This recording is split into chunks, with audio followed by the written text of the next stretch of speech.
அஸ்ஸலாமு அலைக்கும் வரஹ்மத்துல்லாஹி வபரகாத்து. அன்பிக்கினிய சகோதர சகோதரிகளே, இது கற்போம் கற்பிப்போம் என்ற புதிய தொடர். முதலாவது பாகம், மார்க்க சபைகளில் அதிகமாக சங்கமிப்போம். அன்பிக்கினிய சகோதர சகோதரிகளே, மார்க்கத்தை அறியவும் அதன்படி நாம் வாழவும் அடுத்தவருக்கு அதை அறிவித்து கொடுக்கவும் தேவைப்படும் வழிமுறைகள் அல்லாஹ்வின் தூதருடைய வாழ்வில் நிறைந்து காணப்படுகின்றன. அதற்காகத்தான் அல்லாஹ்வின் தூதர் ஸல்லல்லாஹு அலைஹி வஸல்லம் அவர்கள் நமக்கு அனுப்பப்பட்டார்கள். பல்வேறு தருணங்களில் நபிகளாரே மக்கள் கூடியிருக்கும் இடங்களுக்கு சென்று அச்சமூட்டி எச்சரிக்கை செய்துள்ளார்கள். மக்களை ஒன்று திரள செய்தும் அறிவுரை வழங்கியிருக்கிறார்கள். இவற்றின் மூலம் மார்க்கம் அறிவும் வாய்ப்பு அன்றைய மக்களுக்கு கிடைத்தது. இதை அறிந்து கொள்வதற்கு ஏராளமான சம்பவங்கள் நம் முன்னால் ஹதீஸ் கிதாபுகளில் பதிவு செய்யப்பட்டிருக்கு. அவைகளை சரியாக நம்ம படித்து அதன்படி நம்ம செயலாற்ற முன்வர வேண்டும். அல்லாஹ் ரப்புல் ஆலமீன் அப்படிப்பட்ட நன்மக்களாக நம்ம அனைவரையும் ஆற்றி அருள் புரிய வேண்டும். கற்போம் கற்பிப்போம்.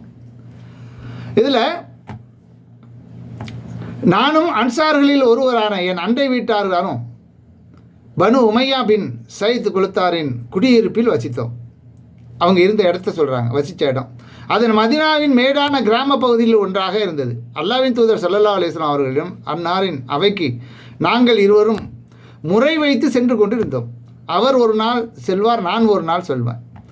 நான் சென்றால் நபி ஸல்லல்லாஹு அலைஹி வஸல்லம் அவர்களுக்கு இறைவனிடமிருந்து அறிவிக்கப்பட்ட செய்தி மற்றும் ஏனைய செய்திகள் முழுமையையும் அவருக்காக கொண்டு வந்து அவரிடம் தெரிவிப்பேன். அதுபோலவே அவரும் அங்கே போயிட்டு நபி ஸல்லல்லாஹு அலைஹி சொல்லக்கூடிய செய்திகளை எனக்கு வந்து சொல்லுவார் என்று அவர்கள் அறிவிக்கக்கூடிய செய்தியை உமர் ரலியல்லாஹு அன்ஹு அறிவிக்கக்கூடிய செய்தி புகாரியில் நீங்கள் 89வது ஹதீஸாக பார்க்கலாம். நபி ஸல்லல்லாஹு அலைஹி வஸல்லம் அவர்கள் ஒரு முறை எங்களிடையே மிம்பரில் எழுந்து நின்று படைப்பின் ஆரம்பத்தை குறித்து எங்களுக்கு செய்தி அறிவித்தார்கள். படைப்பின் தொடக்கம் முதல் மறுமையில் சொர்க்கவாசிகள் தமது தங்குமிடங்களில் புகும் வரையும் நரகவாசிகள் தமது தங்குமிடங்களில் புகும் வரையும் அறிவித்தார்கள்.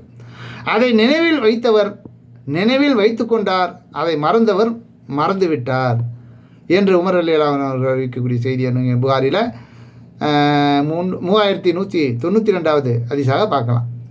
இப்படி நாம் ஒன்று கூடி மார்க்கத்தை தெளிவாக அறிந்து கொள்வதற்கான வழிகாட்டுதலையும் ஆர்வம் ஊட்டியுள்ளார்கள் என்பதை இந்த செய்தியிலிருந்து நம்ம பார்த்துக்கொள்கிறோம்.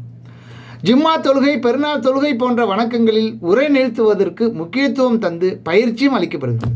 ஆயினும் அநேக மக்கள் மார்க்க அவைகளில் கலந்து கொள்ளாமல் கவனக்குறைவாக இருக்கிறார்கள். அதில் ஈடுபாடின்றி ஒதுங்கி விடுகிறார்கள். அதனால் கிடைக்கும் நன்மைகளை அறியாததும் குறுகிய கண்ணோட்டமும் இதற்கு முக்கிய காரணமாக அமைந்திருக்கிறது என்பதை விளங்கி மார்க்கத்தை தெளிவாக நாம் அறிந்து கொள்ள முன்வர வேண்டும்.